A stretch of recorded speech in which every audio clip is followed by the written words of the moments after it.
अगर आपने भी 10th 12th या ग्रेजुएशन पास की है, अगर किसी गवर्नमेंट जॉब की तलाश में है तो खबर को पूरा सुनिए, क्योंकि कोल इंडिया लिमिटेड की तरफ से रिक्रूटमेंट निकाली गई है। कितनी पोस्टें रहने वाली है, क्या एज लिमिट रहेगा, एजुकेशन क्वालिफिकेशन क्या रहेगा और साथ ही साथ सिलेक्शन प्रोसेस क्या रहेगा, आप तक पहुंचाने की पूरी कोशिश करूंगा।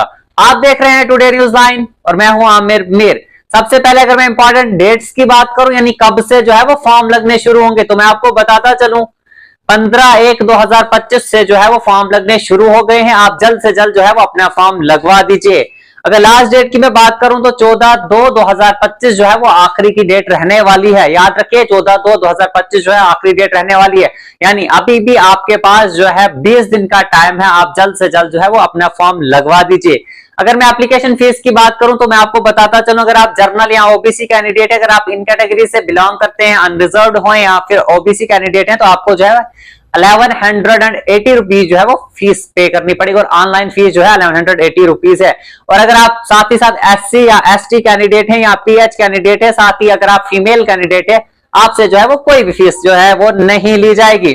साथ ही साथ मैं अगर मिनिमम एज की बात करूं तो जिसकी जो है 18 मिनिमम एज रहने वाली है और मैक्सिमम की एज बात करूं तो आपको जो है वो 30 ईयर जो है वो मैक्सिमम एज रहने वाली है, यानी 18 से 30 साल के बीच के अगर हो तो आप इसके लिए जो है वो अप्लाई कर सकते हो।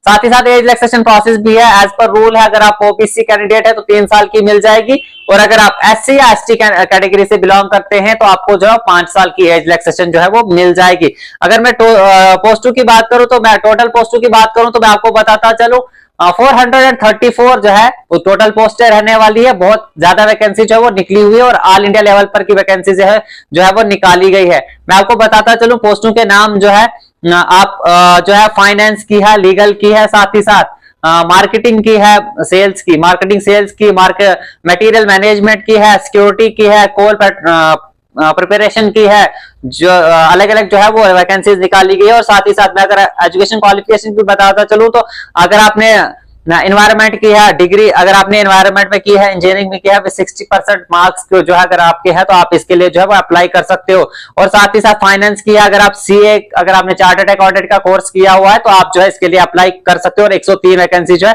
इसी की निकाली गई है। साथ में आपको मार्केटिंग एंड सेल्स की अगर मैं बात करूं, अगर आपने एमबीए किया है या PG diploma in management with specialisation in marketing अगर आपने किया हुआ है तो आप जो है इसके लिए जो है वो अप्लाई कर सकते हो। मटेरियल मैनेजमेंट की अगर मैं बात करूं तो BE BTech engineering degree in electrical and mechanical trade with 60% marks, तो आप जो है अगर आपके पास बीई है, बीटेक अगर आपने किया हुआ है और 60% आपके मार्क्स है, आप इसके लिए जो है वो अप्लाई कर सकते हो। साथ ही सिक्योरिटी की अगर मैं बात करूं, bachelor degree in any stream from any recognised university of India in India, अगर आपने किसी भी इंडिया में किसी भी रिकॉग्नाइज्ड यूनिवर्सिटी से अगर आपने बैचलर की डिग्री हासिल किया तो आप इसके लिए जो है अप्लाई कर सकते हो। आपको अप्लाई कैसा करना है मैं आपको बताता चलूं, किसी भी कंप्यूटर शॉप पर जाने की आपको जरूरत नहीं है, डिस्क्रिप्शन में लिंक है, आप वहां से जो है अप्लाई कर दीजिए। लिंक पर क्लिक करके जो आप ऑफिशियल वेबसाइट पे पहुंच जाएंगे, वहीं से जो है अप्लाई का ऑप्शन पे क्लिक करके आप जो है वो अपना फॉर्म जो है वो अप्लाई कर दीजिए और ऑनलाइन फीस भी आप वहीं से काट सकते हो। ऐसे इंफॉर्मेटिव वीडियोस के लिए आप हमारे यूट्यूब चैनल को सब्सक्राइब करें और साथ ही साथ फेसबुक पेज को फॉलो करना ना भूलें।